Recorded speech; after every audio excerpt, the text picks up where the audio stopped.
Michael Mullen teaching in here. He's going to be going over Gait, grounding, and human performance.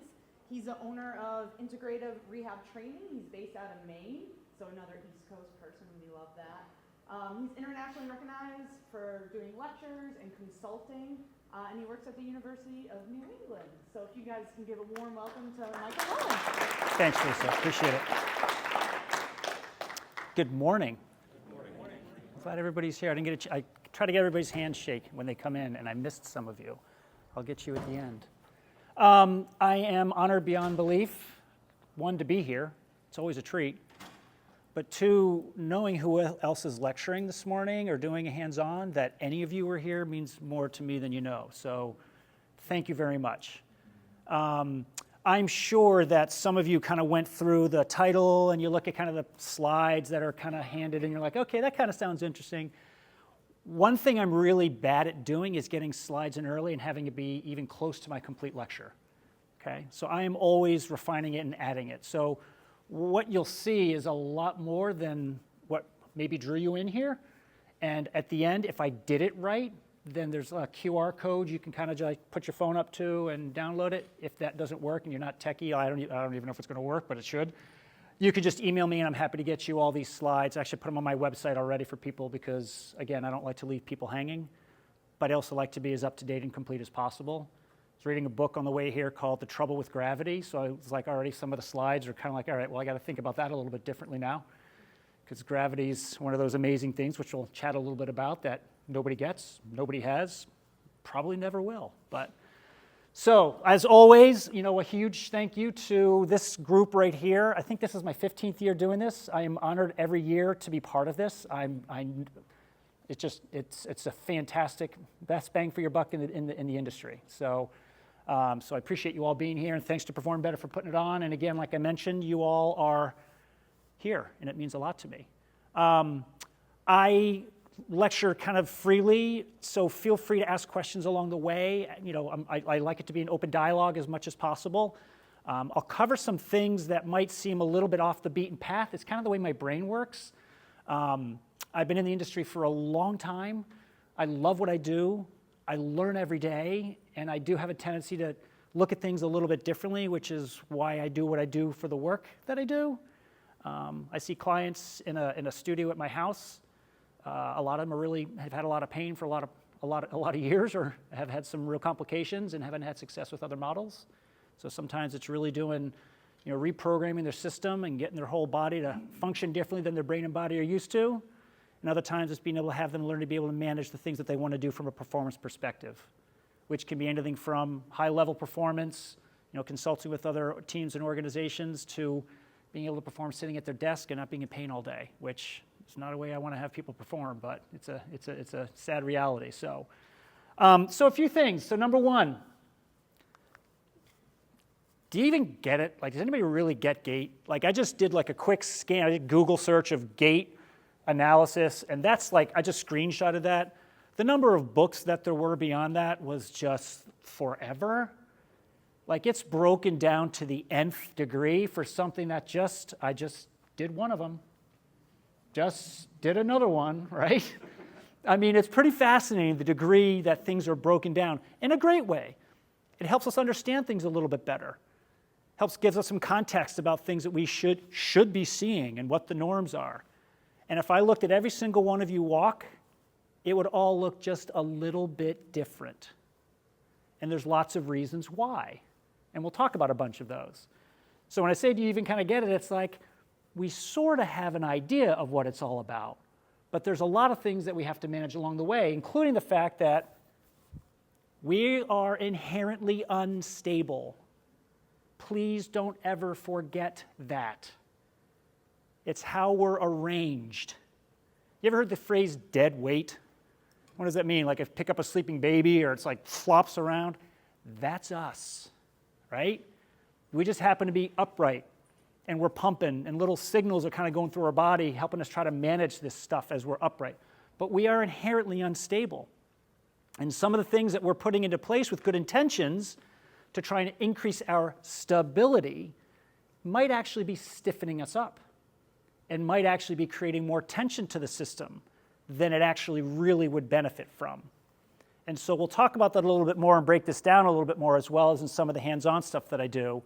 But don't ever forget that even with all the stuff that you'll learn this weekend, and there's phenomenal stuff that's being talked about, that deep down, we need to have people feel safe being unstable.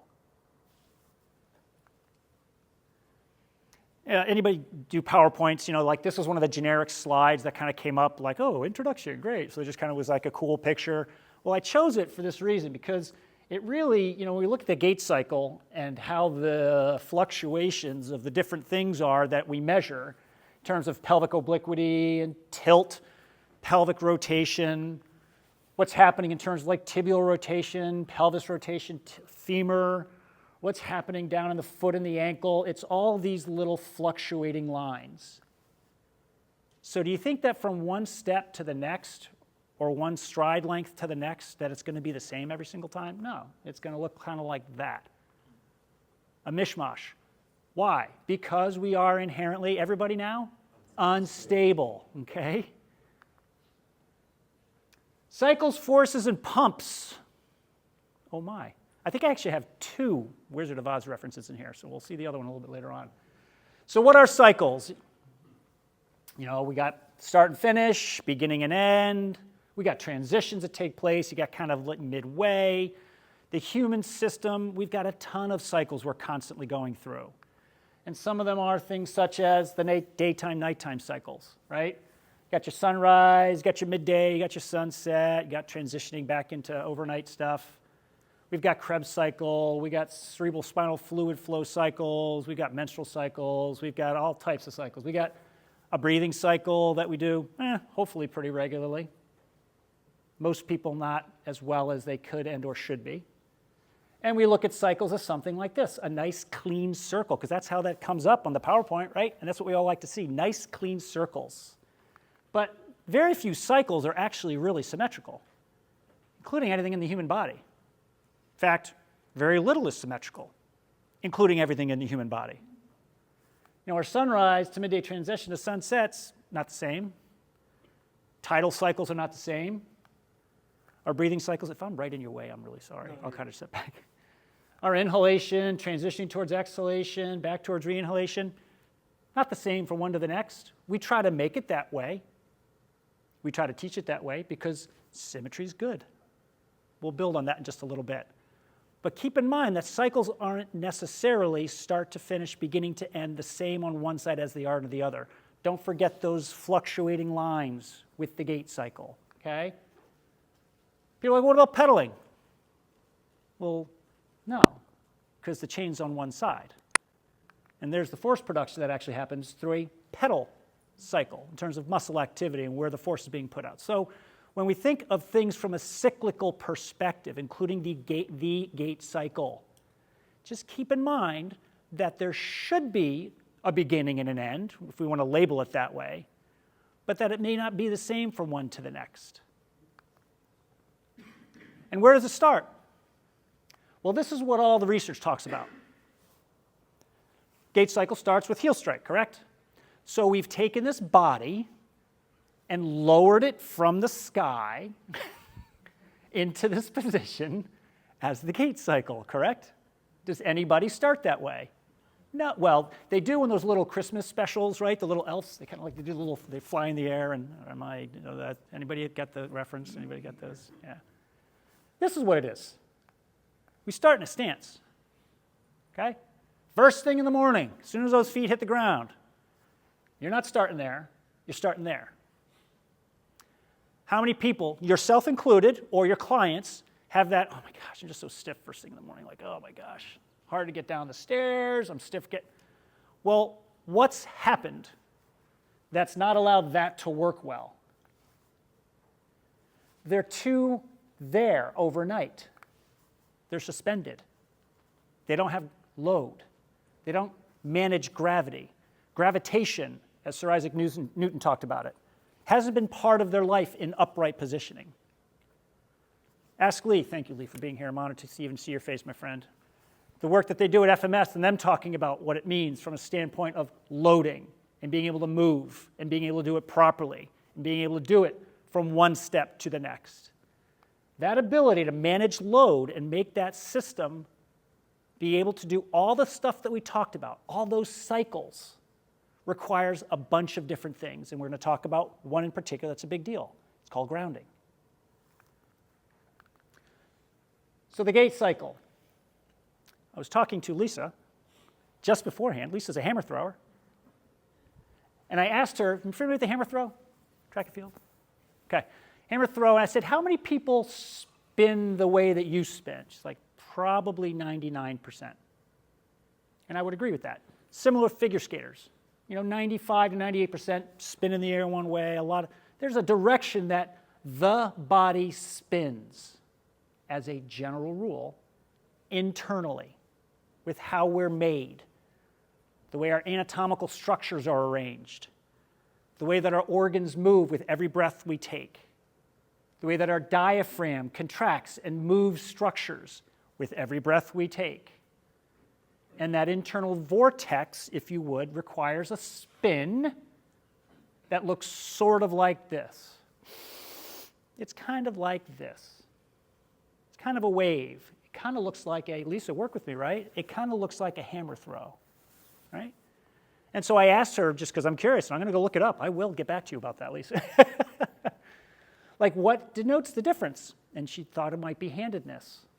Well, handedness isn't really a big deal, as it influences that if we've got this internal dynamic that's actually driving the way that we move. So where am I going with that? Well, as it relates to this slide right here, as a general rule, human systems just prefer the right side. It doesn't have to do with handedness, although it sort of does, which is why most people are biased towards right-handedness. How many people are left-handed? Okay, so that looks like about 20% of the people in here. Figures about right. How many people do more than write with their left hand that raised their hand? 1 or 2, that number went down. So we equate writing with handedness. But handedness is not necessarily about performance. Handedness, that we're denoting it from a standpoint of left-handedness, has to do with writing, which is a very important task, and so that's how we'll identify ourselves. But humans prefer the right side as a general rule. They have a tendency to orient towards it. We'll talk about it more in the hands-on group. We have a tendency to move stuff from right towards left. Everybody? No, because that's a very powerful word. Most everybody I've seen? Yeah. And then the things that I see that affect the Gait cycle and the things that I do from an intervention perspective try to manage that and the compensations they've put into place to try to offset what's happening inside that they don't even know is happening, including all of you. Yes, sir? Is that why running and automobile racing oval tracks always go this direction? I wasn't there when they invented the direction they went, although I have looked into it, and yes. Yeah. Maybe you're getting there, but what about stance? Like, I come from skateboarding and surfing background. Yeah. There's definitely, feels like more of a 40-60 split as opposed to a 99% prefer going regular Yes. versus goofy. Did everybody hear those 2 questions, by the way?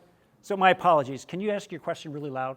Yeah, just the direction of track and field. Well, this camera over here, I'm sure that person knows, but tracks obviously go this direction and turn left. And oval tracks for automobile racing, Indianapolis or whatever, Yeah. they turn left. And The Romans started this race, and they started originally straight ahead, the Greeks actually, straight ahead, and they started doing these oval things. And they kind of, I'm sure, recognized it's easier to manage that vortex if I'm going this way. It was easier for Lisa to manage that vortex doing this than it was this way, where things would have a propensity to be more open, coupled with the respiratory cycle. That is a little bit, yeah, from a footed perspective. And if people who look at right hand versus left hand throwers, do they look the same? No. That's why those southpaws are like dangerous, right? It's coming at you really kind of funny. And does the goofy foot versus the regular foot look the same? Not quite the same. They manage it the same really well. But if you look at a lot of the research, I won't go too much deeper into this, but just to kind of talk about, just to kind of get this idea in place, a lot of the research that talks about the body's propensity to load, orient, arrange, and or start towards that side, the right, has a tendency to orient, spin, and arrange itself towards the left. Not everybody, but most. And what we'll see with the things that I work with is the way that people have a tendency to arrange their bodies as a result of that, or what leg they stand on and arrange their pelvis and hip to. It might be either side. In fact, I'll see a lot of people are really grounded heavier and more effectively, heavier on their left side in an attempt to offset those vortices, those forces. Brain's going to figure out a solution. That's its job. I got to manage forces, gravity being a big one, internal forces, and external forces. And that's some of the stuff we'll talk about. So as a general rule, right stance, transitioning towards left, back to right.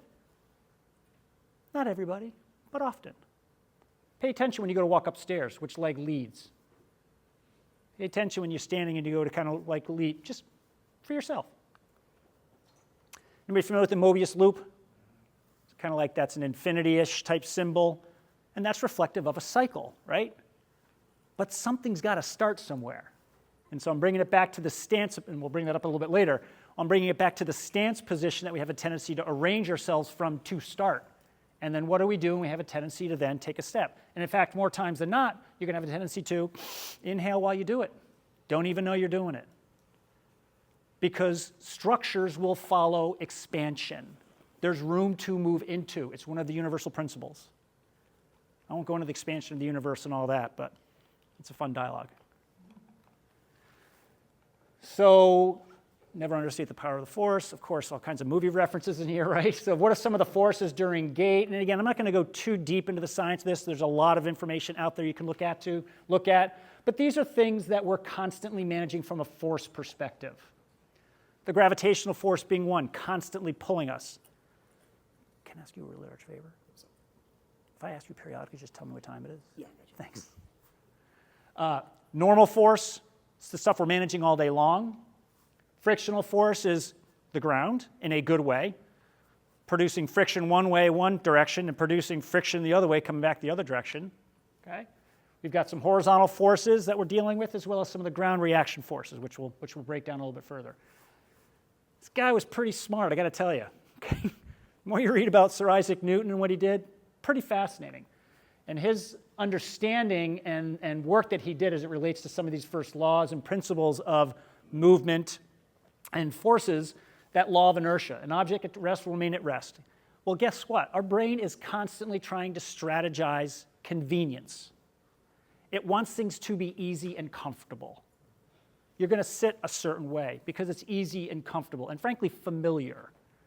And in fact, a lot of times the brain's kind of like saying, just sit. Take it easy. And unfortunately, later on in life, that happens far too much with people, right? Like they fall victim to that. But an object in motion will remain in motion unless something begins to kind of have a tendency to say, no, let's not do that. But what are some of those things that might affect that? Well, since walking is falling, right? Dead weight falling forward, that we're constantly trying to manage those forces, what the system is trying to put into place is saying, what do I use to manage that force? And there will be a lot of compensations that people put into place. Many of them are coming from the back. I'm going to hold on from the back. My back muscles will keep me from going forward. My tight hip flexors, my psoas, that are pulling me forward because I don't keep my center of mass centered on top of my body to keep my center of gravity right underneath me. So I can't push when I walk.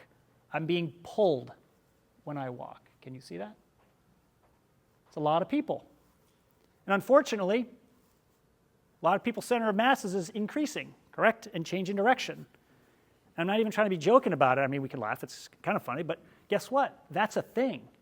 Ask any pregnant person or who's gone through pregnancy. They'll tell you. But these are the things that we need to really think about how to manage. And we'll talk about some of the strategies to deal with that. You know, the acceleration of an object depends upon the mass. explains how the velocity of an object changes when it's subjected to external force. Force equals mass times acceleration, yada, yada. I sound super smart saying mathematical symbols, but that's not where I'm going with this. I'm going to talk about, what about the internal forces? What about that internal force that says, oh my gosh, I've got this object I have to step over? What about the internal forces that are saying to me, I'm in front of a bunch of my peers. I got to carry myself a certain way, so I'm going to walk differently. Or I'm going to enter a room to try and denote some degree of confidence and comfortableness. Or I'm actually not. I'm not in an okay place, so I have a tendency to walk in a much more feeble way. Those are all powerful internal forces that drive the way that we position ourselves and the behaviors that set us into place. What about external inputs? We don't think much about some of the stuff that we see out of the corner of our eyes. You know, we have a tendency to maybe cross the street a separate way when we're doing things based upon how traffic is or how people are. We have a tendency to arrange ourselves differently based upon sounds that we hear. We're going to move away from that construction. It's going to change the way that we walk. It's going to change the way our change of direction takes place. So there's a lot of internal and external forces and inputs that will drive us and position us and arrange ourselves in a way that we have to navigate. And then recognize that forces always happen in pairs. When any two objects are forcing each other, there's an action force and a reaction force. Sled pushes are a good example of that, right? Or anything where you're pushing, which we're going to definitely talk a little bit more about in the hands-on section. So with an action and a reaction, we got the force that's happening on the foot, and we got the force on the ground. The feet pushes the ground backward to move forward. The ground pushes the feet forward. That's the reaction until that other foot hits the ground. Now it's just the opposite. There's only forward and down as it relates to how we work. Pause for dramatic effect, right? Okay. If I go to walk backwards, what do I have to do? I have to push forward to move backwards. Moving backwards is called falling, okay? But we move forward and down. That's gravity. You want to talk about going up, what do you need to do? You need to push down. You want to move back, you need to do what? Push forward. You need to move to the side, what do you need to do? You need to push forward and down. Is this all making sense? So it's action, reaction, but really two directions. But that being said, which again we'll talk a little bit about in the hands-on, backwards matters to me a lot because people don't do it. People need to be retro, man. Let's go retro. People need to learn to manage those forces and collect them and change their orientation inside us. Oh yeah, and be able to then maximize breath to stabilize that mechanism. There's something called locomotor respiratory coupling, meaning the way that we breathe when we walk and or run, and how it is powerful influence on how we walk and or run. Or how we walk and or run influences how we breathe, and so on and so on. But I'll always bring it back to, well, I'll pretty much always bring it back to the breath because that's a driver for a lot of the stuff, and we'll talk a little bit about that in a minute. So pump it up, right? So here's some of the pumps that happen. We're full of pumps. That's our system. That's how we work, okay? So we look at that pump handle up and down, and if you look at the mechanism that's taking place inside here, can you appreciate that that's pressure related? That's how the fluid's being drawn up. Does that make sense to people? Okay. So that correlates to the pump handle that we have on the front here called the sternum during inhalation, which inhalation, exhalation, inhalation, exhalation. Can you see that that's drawing our guts up and down? Can you appreciate that our fluids are being drawn up and down? That's how we move. It's how our system arranges itself. Remembering there's a vortex. Everybody with me? Okay. And this is what it looks like. One side to the other. It's pumps. Can you appreciate that? So we think about walking across ground, which matters, but there's two directions. What are they? And down. But these pumps are pumping us one side to the other. In order for that to happen, ideally, we need that mechanism of being able to sense and feel the downward push, the pump, to be able to effectively allow the system to be able to propel itself, propulsion, from one side to the other. which also means, by the way, just standing on one side. That's propulsion. I'm pushing. Now I'm really creating further propulsion.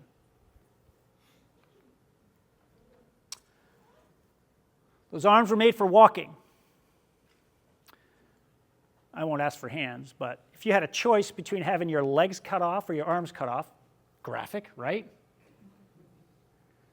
I mean, people a lot of times be like, man, I don't want to have my arms cut off, man. I want to be able to get around.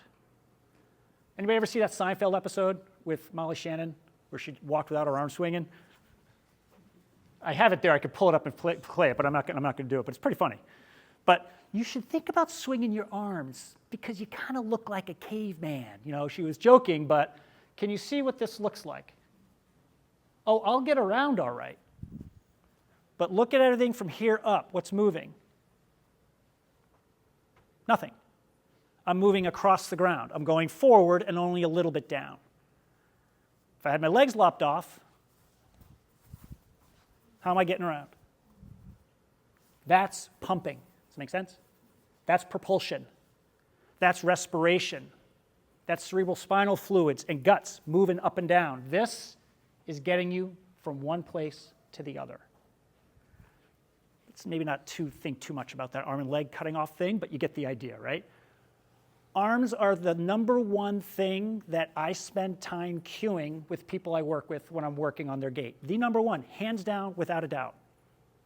You'll make more impact on changing someone's gait that you're working on by working on arms. Really big deal, okay? We'll talk a little bit about that again in the hands-on section. Sorry, got to keep going here for a second. Our arms are tied to our breathing as well, okay? So everybody sit on the front edge of their chair, please. And just bend your elbows 90-ish degrees. Don't be stiff, don't be tight. Just sit with your feet flat on the ground. Don't think.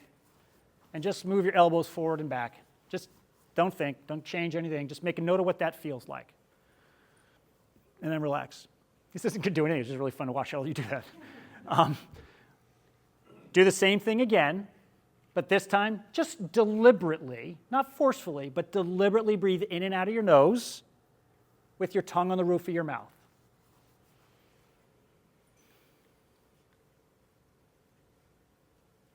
And then let me know if that feels different. Does that feel a little different? Can I get nods one way or the other? Okay, relax for me. Walking is tied with breathing, as I mentioned, and they've done a lot of research on this.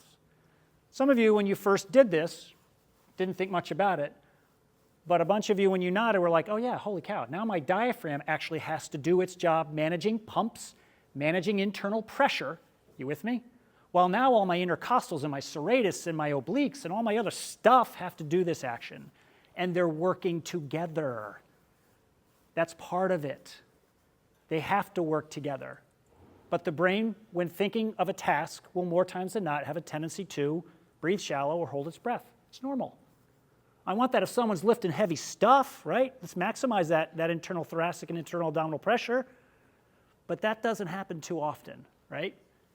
But a lot of people are doing that all day long, in particular in today's world.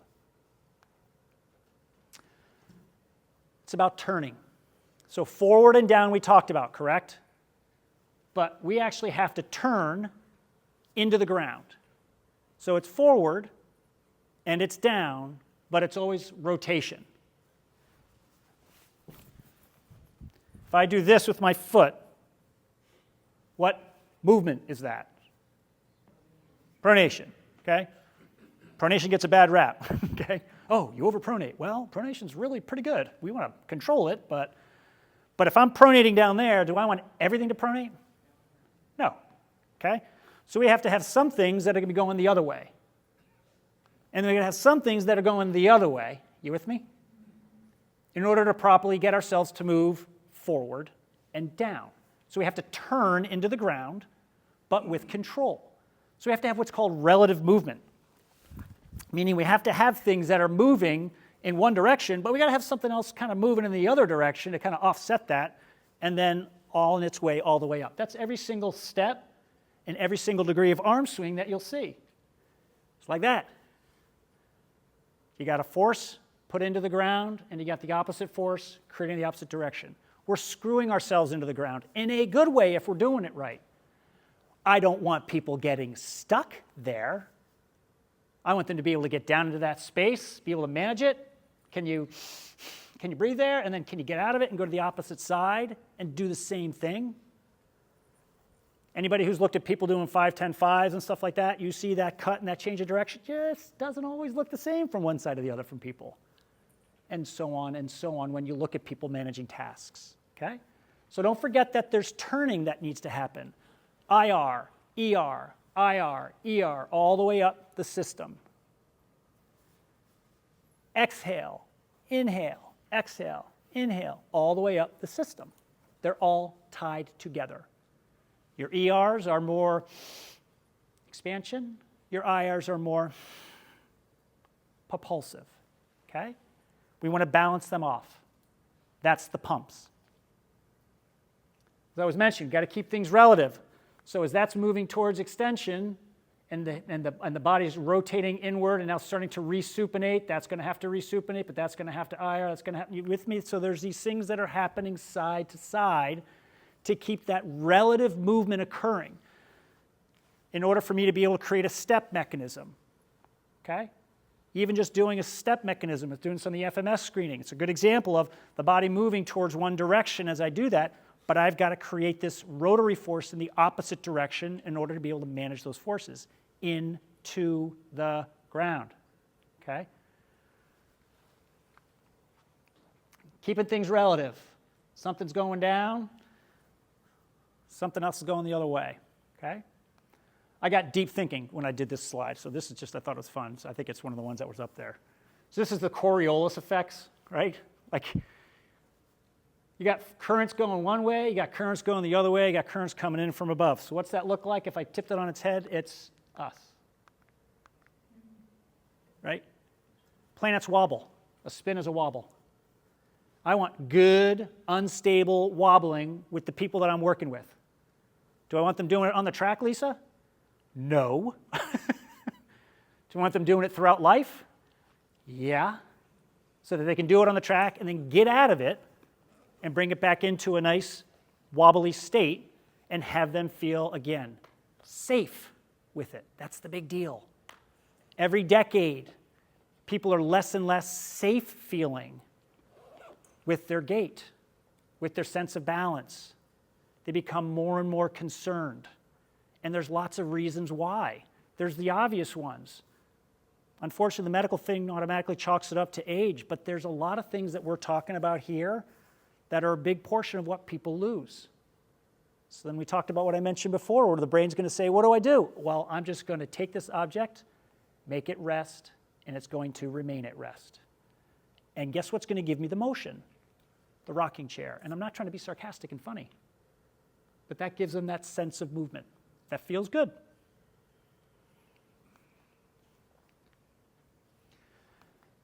So, grounding is a very, there's a lot of depth to grounding, right? Okay. So, it's a lot of meaning to it. I love all the meanings to it, okay? It's psychological, emotional, spiritual, sensorial. It's temporal. It's about time. There's elements of the compression. It's cohesional. And I'm going to talk about that in just a little bit more extensively. What does cohesional mean? It means the ability of things to compact together. That's us. You with me? To create good cohesion, to keep things unstable and moving, to keep my pumps moving forward and down, requires good ability to manage ground reaction forces pushing back up. With me? Center of mass being in a balanced state so that it's fluctuating forward and back. You know, as you tell people, it's like carrying a bowl of Jell-O. That's kind of us during gait. And if we've got good grounding capability, meaning like I got this state right here and I can turn and talk to you and like, hey, how's it going? I can do it because I'm constantly managing my internal structures to rotate, turn, change my direction, change my peripheral view, and not be thrown off balance because I've got all that stuff in a balanced state. When that happens more regularly and you got your pumps in check, guess what? If someone threw a sandbag at me right now, I'm ready to catch it and automatically create the tension and load that I need because I've got that in place. Make sense? And it's unfortunately what I spent a lot of time growing up dealing with, which is the disciplinary aspect of being grounded, but yeah, you get it. And there is, and I'll just throw this out there. I mean, earthing, people familiar with earthing at all? Okay. It's another thing. They say earthing and grounding, kind of they use them synonymously. I'd stick with just saying earthing. It's a thing. I've read a lot of research on it. So it's another aspect of it, and it does improve the stuff that I'm talking about. Doing it barefoot outside on surfaces is really kind of a really helpful, powerful tool for a lot of reasons, but I won't go into that, but I'm happy to discuss it another time with people. But it needs to be captured. I gotta capture that ability to create those downward forward motions, to stabilize it, to get my system to put things in check that can manage those forces. I can be able to do it from one side to the other. There's measurement principles that we'll talk about during the hands-on that we use to determine that. Where am I at? 53? Appreciate it, thank you. It needs to be sensed subconsciously, right up here, right at that brainstem. So that when I hit the ground like this, those forces go straight up, that processes it. It's called graviception. It's kind of like a somatosensory sense, kind of like along with our interoception and exteroception and proprioception. Can we manage gravity? Can we sense it? Can we appreciate it? Is it meaningful? Do I know what that means? Is it meaningful in an on-cloud shoe? I'm not bashing them. I'm not bashing them, right? Is it meaningful in an exercise class or a yoga class? I'm not bashing them that talk about this. No. I'm good with this if they've got that. They don't have that, then this is just a body in space. It's called POTS. It's called dysautonomia. It's called yada, yada, yada. I have a client, she's a chemistry teacher. She fell, unfortunately, and broke her back, so she has the shirt. She has a lot of really great shirts. So the gravity situation is that gravity gets a bad rap, right? So how many people are like, oh my gosh, gravity's incessant pull. We got to fight the forces of gravity constantly pulling on our body. Oh, that's what creates the bad positions and bad postures. Well, guess what? We evolved with it. It's kind of been here a little while. Nobody really understands it. Either of these geniuses did some phenomenal work with it. Okay? Sir Isaac Newton and Einstein, pretty smart guys. But we still don't really understand it. Okay? But if we want to think about things from the way that many of us think about gravity, we think a little bit more about, I'm super simplifying concepts here, okay? That's some of Newton's things. We think about the apple falling from the tree, correct? Linear, down to the ground. Well, the ground's stopping it from going any further. If we took some of the ground away, it would go even further. You with me? And that's kind of what we perceive as gravity. It's pulling. It's kind of linear and fixed, okay? This guy looked at it a little bit differently. He talked about it from a space-time perspective and curvatures around planets. I know I'm going deep, but just work with me here. But he looks at it from a standpoint of flexible and curves and pushing and acceleration, not things being too contained. The ability of the body to be able to go forward and downward, which requires a push in order to be able to manage those pumps, maximize those forces that are being pulled on our body at all times to allow the system to be able to create optimal propulsion moving forward and downward and to be able to create high levels of performance. So in my mind, instead of thinking about it as this bad thing, wouldn't it be great if we thought about it internally as something that encourages us to move? I tell my clients all the time, we have to be constantly outsmarting this thing because of what it's trying to do. It's trying to make things easy. Again, it's trying to create context with things, which is great. But if we constantly think about, oh my gosh, this is so much work if I do this, well, then that begins to take over time. We need to think about gravity as being something that we're embracing and encouraging us to move, which is not what desks do, but different topic for a different day. Is anybody not familiar with this concept of biotensegrity? Don't feel bad. Okay. Bio meaning life, Tense meaning tension and integrity. Some of the work with Stephen Levin and some other people have done some phenomenal work with it. It talks about basically the way that our system has structures that are in life that are creating tensile forces on our body. And that if I do this movement right here and I come back to this movement, those tensile forces, coupled with a little bit of processing, was able to say, I got you, I'm not going to let you fall over, and I'm going to be able to slingshot you back. So it's fascial connective tissue integration. It's processing of things feeling like where they are in space. There's somatosensory elements to it. But it's that ability to manage those biotensegral forces that kind of look like that in terms of, like, if you want to say linear building blocks of the way that the body works, if you would. But that's what allows it to be able to morph and change. Why does that matter? Because the clients that I work with and the people that you work with, more times than not, need to change the way their body is positioned in doing things. They cross their legs a certain way, they stand a certain way, they push a certain way, they sit a certain way. There's habits and patterns and routines that they're in. Well, guess what? Structures change. Bones bend, believe it or not. Spines turn, ribs bend.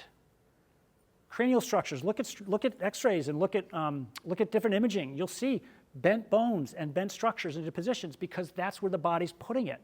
That becomes your new norm. And it's okay because it's a compensation and a strategy that the body put into place until it becomes a problem. So what we want to do is talk about ways to maximize, again, some of the stuff that we'll talk about in a couple minutes that allow the system to be able to say, I need to change the way that it's positioned, and therefore morph it, get it to change the way that it currently does stuff, and literally change the way some of it looks. Because I've taken pictures of people when they've come in a seated position and taken a picture again afterwards, and their body position is different, and I didn't ask them to do anything different.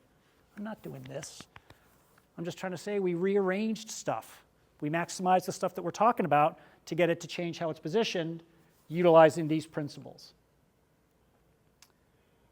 Anybody familiar with this word, hydrobiodynamics? Probably not because I made it up. I like the word because it speaks a lot to how we are.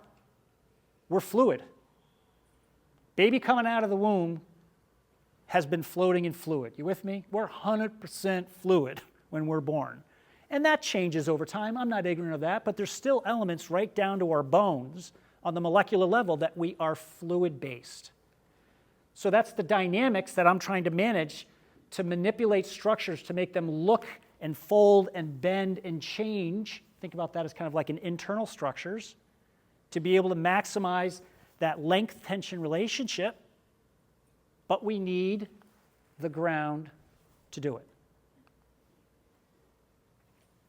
This is what I'm working on. I'm working on taking these cavities, stacking them, getting the body to then be able to manipulate them via breath, maybe via a position change of some kind, maybe a rotation of some kind, but with downward forces to be able to create the system's ability to then say, can you breathe there? Because the breathing is going to change the way that you perceive it. Kind of like this, these little rings. Okay? But with the expense of not wanting to have things become too linear-minded, it's really these muscles that are kind of the top dogs. They all matter, don't get me wrong, but these are the ones that steer us. Your obliques, your glutes, and your serratus. They kind of steer us side to side. Look at all those downwardly positioned muscles. Forward and downwardly positioned muscles turning us forward and into the ground from one side to the other. Does that make sense? From the side, kind of at an oblique angle, because it's about a turn. And it's about rotation. And it's about maximizing that cycle. That I want for deadlifting heavy weight. That I want for life. Because when the wind blows, that'll adjust. That won't move, right? But that'll adjust, that'll wobble, that'll give. That allows me to do tasks more effectively. Now, grounding does not equal tension. It's not tension I'm looking for up here. but the grounding does have some tension associated, which is called surface tension. Inside our structures, we have these cohesive qualities. You with me? Surface of water has a little film to it. People appreciate that? That's us. Inside us, we got a lot of these things that are, I'm trying to make it sound really graphic, but you get the idea. That's what it's like inside. It's suction, cohesion, pulling things together, compacting them in a place that dead weight is now compacted in a way that can move most effectively. And those surface tension elements kind of look like that. That person right there has been doing this so long, he knows exactly where he is in the water. And he's gliding on that surface, creating relative movement. As he's moving one way, those fluid dynamics are going totally different direction, allowing him to move, Bruce Lee, like water, okay? And then I have to put this picture in because I'll put it anytime I possibly can because it's really a phenomenal picture. Because fluid can bend. I know that sounds really odd, but that's us. When it's compacted and held and we maximize those surface tension qualities, that's me doing this and this again. Because I've got those fluids managed because of my biotensegrity concepts. That's allowing me to maximize how I ground it, to compact it, to pump it, to then move it forward from one side to the other.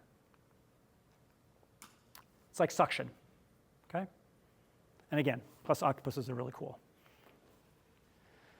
So there's a group called Applied Integration Academy that's doing some really great work. They have a course called Gait and Grounding.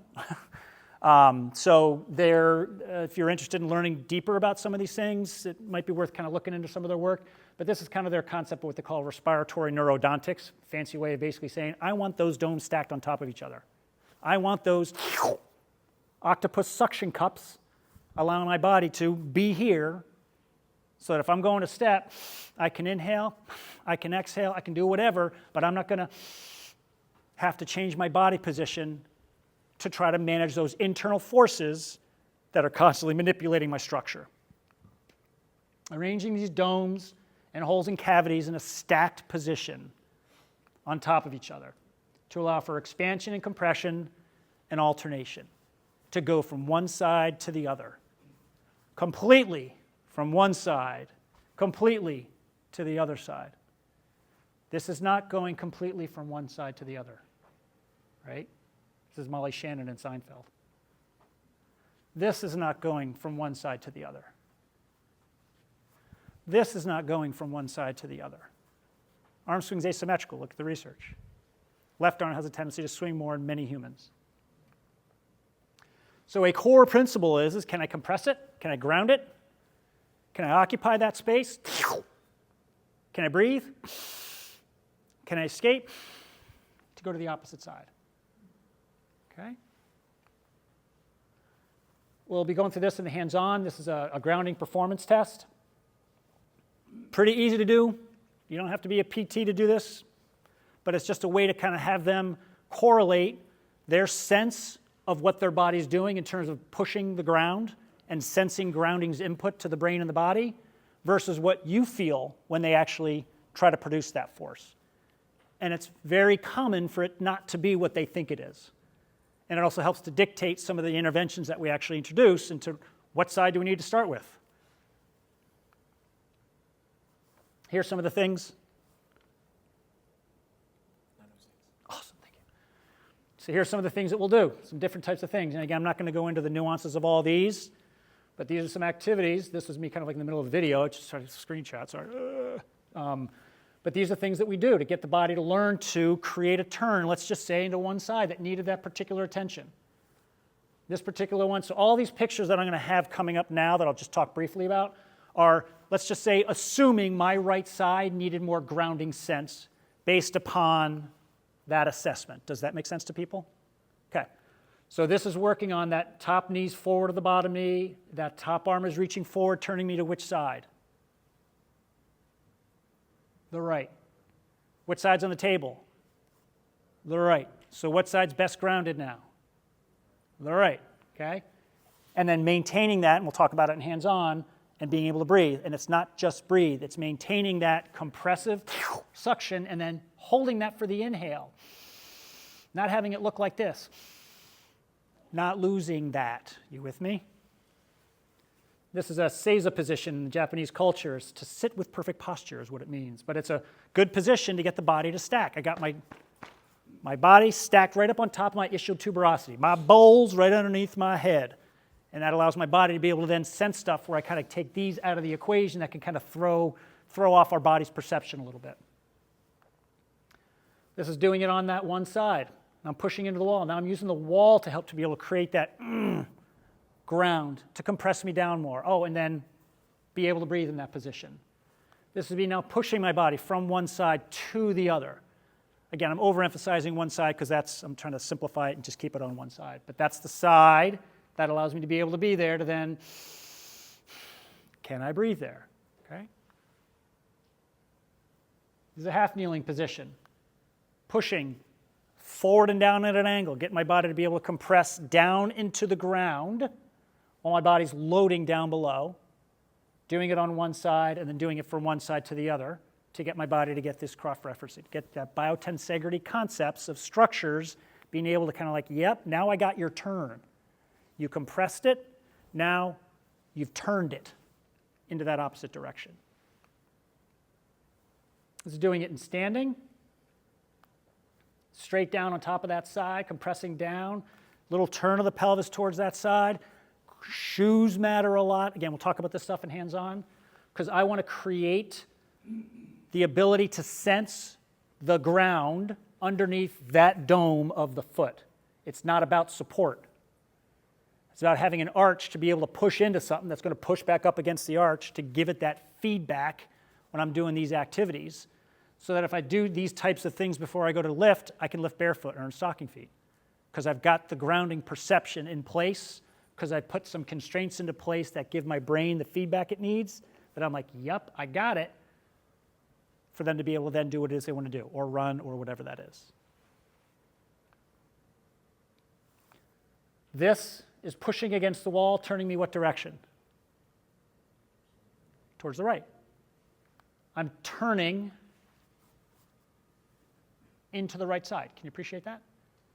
And I've turned that much more towards the right. And I'll do it with people this way. You want to feel glute med? If we want to get muscles engaged, you want to feel glute max? You want to feel an arch? You want to feel pressure under the side? That type of activity. I'll even do it this way and have them turn the opposite way because that's called, right? But if they need loading principles for the brain first, and I got to start them there, and then we move them towards that opposite side. Oop. And then this right here is another example of, again, now I'm pushing myself what direction?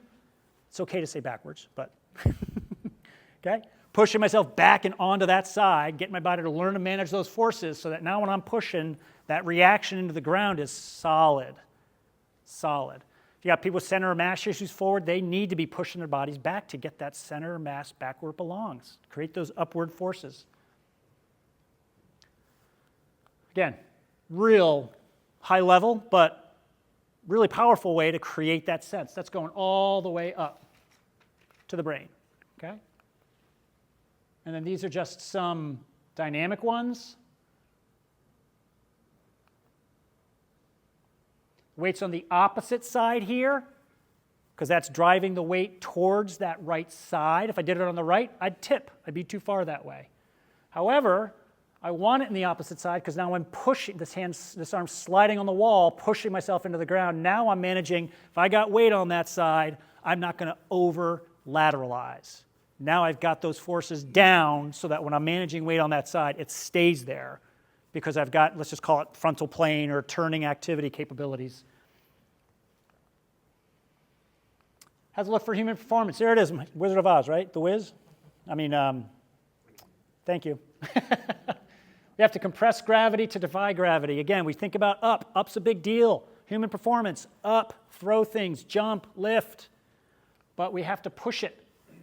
When it's able to ground itself, both physically and then sensorially, when we can perceive it, when it's meaningful, it allows us to be able to better manage those forces that are exerted on it, as well as exert the forces outward that we need to optimize that human performance. It's a deep concept, but we're going to go here. Can people appreciate that this is some of the ways that they lift cars? They push on incompressible fluid. You with me? Small tube, push on the fluid, lifts the vehicle. What are we full of? Fluid, okay? So from a standpoint of a deadlift, and this nice hinge, and that setup position, and they got the back pretension, you know, all the stuff they did, can you appreciate that they've maximized the squeezing of their fluid, created cohesive properties that as they pushed into the ground, they didn't lift the weight, they pushed into the ground, I'm making sense now? To lift the car, I mean the weight. And if we think about it, for a lot of you familiar with faces, have been in the industry for a while, you know how to do this with your clients and yourself. But sometimes when we change the way that our thoughts are with what we're doing at the time, maximizing those internal hydrobiodynamics, that intrathoracic and interabdominal pressure, squeezing fluid, that's being used to then create a force output. Just a couple of examples of it. Again, I'm just going quick, you'll see the pictures again. You'll see a little QR code at the end. You know, what does a chop look like? You know, here's a chop, but what's a chop really doing? Sure, it's obliques, but how much turn is going on there? A lot. And how solid do I want that to be right there, and that brain to sense it as that turn's happening down underneath me? There's something called optic flow, which is our ability to sense things. So as I'm doing this, I see all of you passing out of the corner of my eye as I look down the road. It can be a little disconcerting when you look at a video. It's kind of like, whoa, holy cow. Guess what? That's a lot of people in life. So where do they look?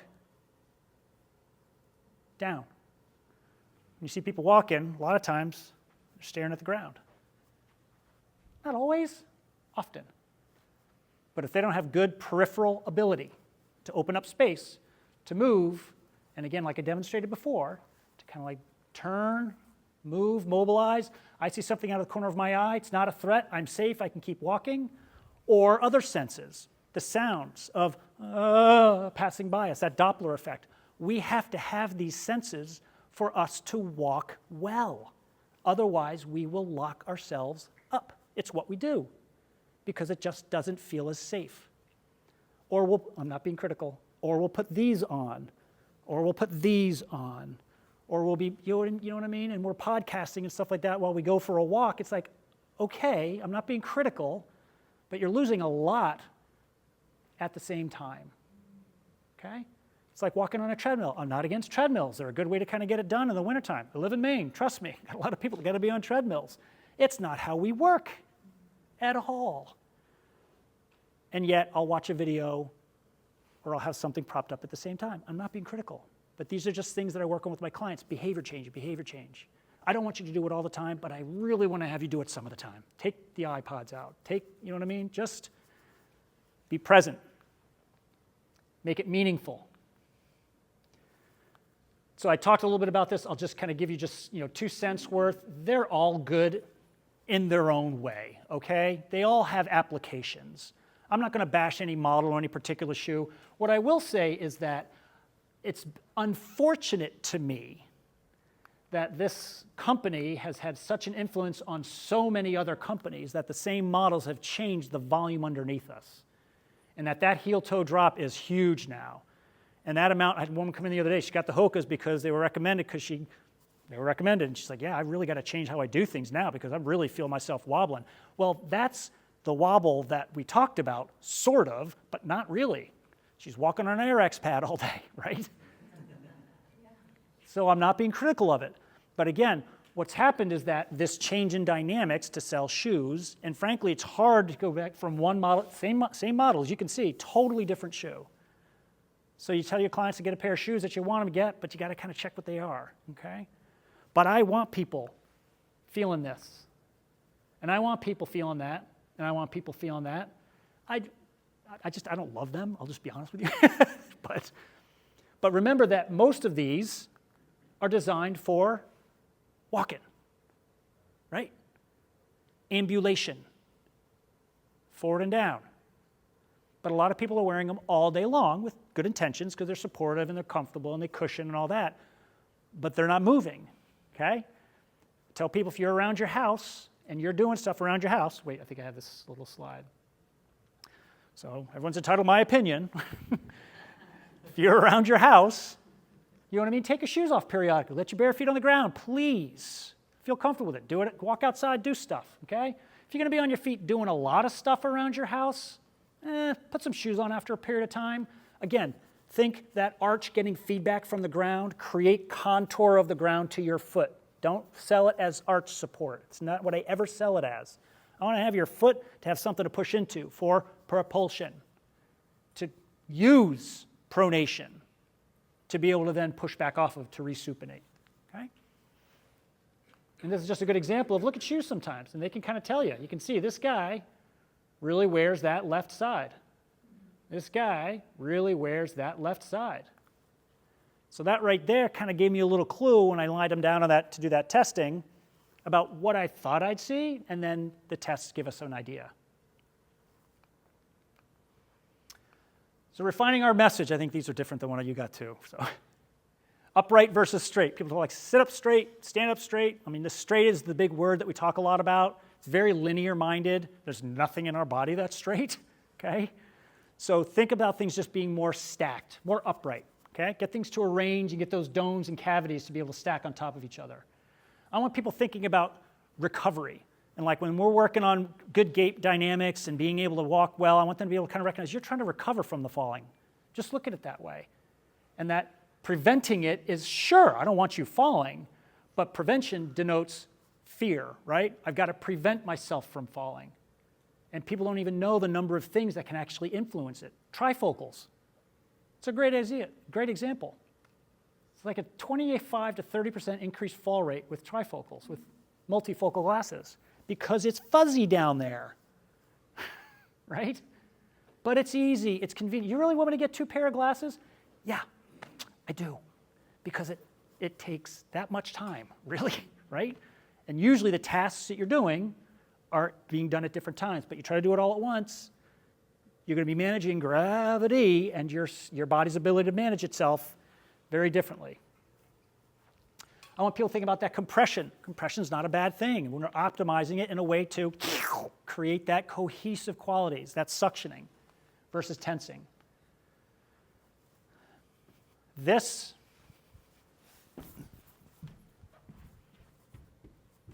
let's just say, is grounding. That's propping. See the difference? This is grounding. That's propping. Okay. Do I want people to never do this? No. Do I want people to do this a lot more? Yeah. Think about a canister versus the core. I don't love the word core just because it's gotten bastardized, but just think about canisters, because canisters are what create the effective means of a vessel to hold the stuff we just talked about, okay? Some further refinements, pressurized versus tighten. Where am I at? I think I'm right there, right? Oh, ran over, sorry. Balance versus rigid, periphery versus focused, references versus space, presence versus distraction. Now, 1 more minute. Compression produces compaction, creating cohesion, which improves conduction, and capillary action that optimizes coherence. I like doing this thing with words at times. It just makes me happy. So you'll get that in the slides. It's kind of fun, okay? And productive pronation produces proper propulsion for performance, right? So just some things to leave with. If you have a phone and you want to try to do that, if it doesn't work or whatever, just shoot me an email. I'm happy to send it to you. I'm not promoting my website. I don't even think I sell anything on there, but it's on my website. You can just feel free to click on that. It's got the updated slides. Lastly, with all of these lights on me, I think I recorded this, okay? We'll see. I have my iPad set up over there. It's going? Yeah, nice. So Perform Better should have this available. I'll probably, if it came out okay, I'll probably add it on my website as well too. So if you'd like to kind of review any of this, or if you're like, I've had enough of that guy, don't bother. But I'll probably have it up on my website coupled with those slides. I really appreciate all of you this morning. Thank you very much. And I wish you well, and hopefully see some of you in my hands-on. Cheers.